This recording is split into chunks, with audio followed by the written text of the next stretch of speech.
সুপ্রিয় শিক্ষার্থী বন্ধুরা, স্বাগতম মাই ক্লাসরুমে।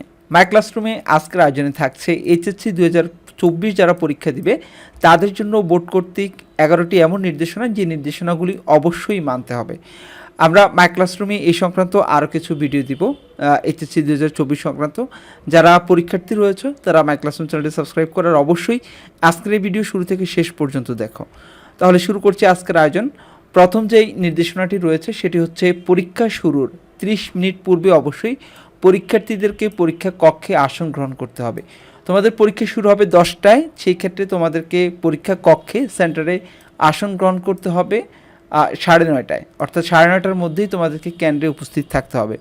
এক্ষেত্রে অনেক সময় দেখা যায় যে অনেকেই যানজটে পড়ে বা বিভিন্ন ঝামেলা পড়ে 9:30টার কিছু পরে হলেও পরীক্ষার কেন্দ্রে ঢুকতে পারে, অর্থাৎ পরীক্ষা দিতে পারে, কিন্তু সেই ক্ষেত্রে পরীক্ষা কেন্দ্রে অনেকগুলি প্রশ্নের সম্মুখীন হতে হয়। যারা পরীক্ষা কেন্দ্রে ঢুকতে গেলে কেন্দ্র সচিবের অনেক প্রশ্নের সম্মুখীন হতে হয়, কেন দেরি হলো, বা এটা একটা সমস্যা। তোমরা একটু আগেই রওনা দিবা, যেন অন্তত 9:30 বা 9:45টার দিকে যেন কেন্দ্রে গিয়ে উপস্থিত থাকা যায়।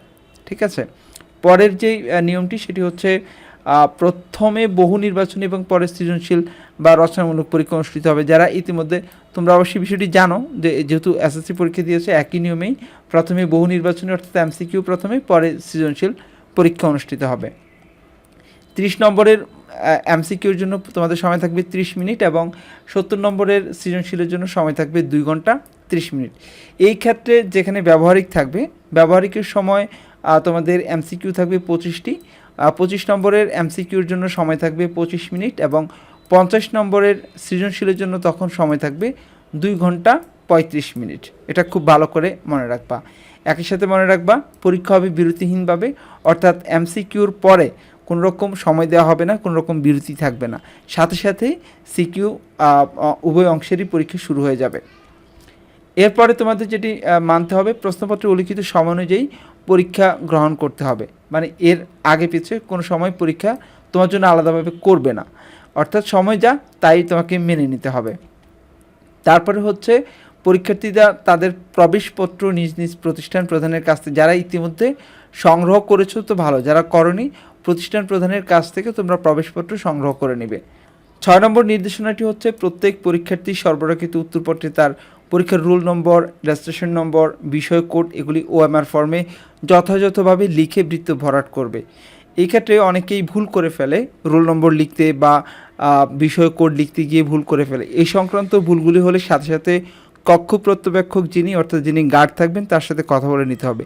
আর চেষ্টা করতে হবে যেন ভুল না হয়। ভুল হলে সাধারণত যেটা হয় যে এটারও একটা প্রভাব পড়ে যে ভুল হলো, আমার এটা হবে কি না, কারণ ভুল হলেও আর কোনোভাবে খাতা চেঞ্জ করে নতুন অন্য কোনো খাতা কিন্তু দেয়া হবে না। তাই অবশ্যই এটা লেখার ক্ষেত্রে একটু যত্ন সহকারে লিখতে হবে। এই জন্য তো তোমাদের শুরুতেই আধা ঘন্টা সময় দেয়াই হচ্ছে, তাই এটা যত্ন করে, অর্থাৎ কোনোভাবেই যেন ভুল না হয় খেয়াল করে এটা লিখতে হবে। প্রথমে উপরের অংশে বৃত্ত ভরাট না করে উপরে অ্যাডমিট কার্ড দেখে রোল নম্বরগুলি, রেজিস্ট্রেশন নম্বরগুলি লিখে নিবে, তারপরে ধীরে ধীরে সেখান থেকে দেখে বৃত্তগুলি ভরাট করে নেবে। তারপরে এর সাথে যে কথাটি বলা আছে, কোনো অবস্থাতেই মার্জিনের মধ্যে লেখা কিংবা কোনো প্রয়োজনে উত্তরপত্র ভাঁজ করা যাবে না। আমরা অনেকেই মার্জিন করার জন্য কী করে উত্তরপত্র ভাঁজ করি, বলা হচ্ছে উত্তরপত্র কোনোভাবেই ভাঁজ করা যাবে না। পরে বলা হচ্ছে পরীক্ষার্থীকে তত্ত্বীয়, বহু নির্বাচনী, ব্যবহারিক অংশে বা প্রযোজ্য ক্ষেত্রে পৃথকভাবে পাশ করতে হবে। এটা খুবই গুরুত্বপূর্ণ। অনেকেই পরীক্ষার পরে এই বিষয়টি নিয়ে প্রশ্ন করে থাকেন যে আমি এমসিকিউতে ফেল করব বাট সিকিউতে খুবই ভালো করব, সেক্ষেত্রে পাশ করব কি না। এটা স্পষ্ট করে বলা আছে যে এমসিকিউতে ফেল করলে সিকিউতে যদি খুব ভালো নাম্বারও পাওয়া যায় তারপরেও পাশ হবে না। সুতরাং এমসিকিউর জন্য এমসিকিউতে পাশ করতে হবে, সিকিউর জন্য সিকিউতে পাশ করতে হবে। আর ব্যবহারিক অংশে কেউ ফেল করে বলে মনে হয় না, এটা নিয়ে খুব একটা বেশি সমস্যা নাই।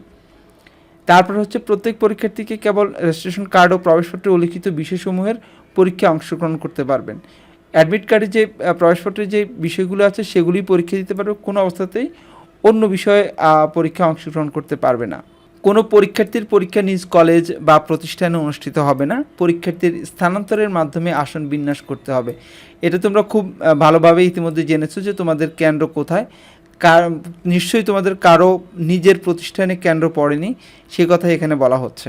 পরের নিয়মটি হচ্ছে পরীক্ষার্থীরা পরীক্ষায় সাধারণ সায়েন্টিফিক ক্যালকুলেটর নন প্রোগ্রামেবল ব্যবহার করতে পারবে, অর্থাৎ যেটা প্রোগ্রাম করা যায় না এরকম ক্যালকুলেটর, সায়েন্টিফিক ক্যালকুলেটর ব্যবহার করা যাবে, প্রোগ্রামিং ক্যালকুলেটর ব্যবহার করা যাবে না। এই ক্ষেত্রে নির্দিষ্ট কোনো মডেল বলে দেওয়া নাই। অনেক কেন্দ্রে সাধারণত দেখা গেছে যে কেন্দ্রর প্রধানরাই জানেন না যে কোন ক্যালকুলেটর আসলে সায়েন্টিফিক বা কোন ক্যালকুলেটর ব্যবহার করা যাবে ব্যবহার করা যাবে না, সেই ক্ষেত্রে অনেক সময় অনুমতি দিয়ে দেন। তো তোমরা যেটা করতে পারো যদি সম্ভব হয়, আমার কাছে মনে হয় দুটি ক্যালকুলেটর ব্যবহার করতে পারো, নিতে পারো, যেটা নেয়ার জন্য অনুমতি দেয় সেটা তোমরা ব্যবহার করতে পারো। তারপর হচ্ছে পরীক্ষা কেন্দ্রের ভারপ্রাপ্ত কর্মকর্তা ছাড়া অন্য কেউ মোবাইল ফোন ব্যবহার করতে পারবে না। সেক্ষেত্রে কোনো পরীক্ষার্থী অবশ্যই পরীক্ষা কেন্দ্রে মোবাইল ফোন নিয়ে যাবে না, গেলে সেটা ব্যবহার করতে দিবে না। তো এই 11টি নিয়মকানুন অবশ্যই তোমাদেরকে মানতে হবে। সাথে আমি আরেকটি কথা বলে দিই, তোমরা যখনই পরীক্ষার হলে উপস্থিত হবে, যিনি গার্ড থাকবেন কক্ষ পর্যবেক্ষক, তার সাথে ভালো আচরণ করবে, ভালোভাবে কথা বলবে। কারণ তোমাকে মনে রাখতে হবে এই 3 ঘন্টা তিনি তোমাকে দেখবেন এবং তোমাকে যদি কোনো সুযোগ আদায় করে নিতে হয় এই গার্ডের কাছ থেকে আদায় করে নিতে হবে। আর তুমি যদি কোনো সুযোগ হারাও তা এই গার্ডের মাধ্যমেই হারাবে। সুতরাং তার সাথে যিনি থাকবেন গার্ডের দায়িত্বে, ওনার সাথে ভালো আচরণ করবে। আর অবশ্যই এক্ষেত্রে আরেকটা বিষয় খেয়াল রাখবে যে চুল, তারপরে দেখতে যেন একটু শালীন মনে হয় তোমাকে, সেরকমভাবেই তুমি পরীক্ষা কেন্দ্রে যাবে। আশা করছি নিয়মপত্রগুলি মেনে চলবে।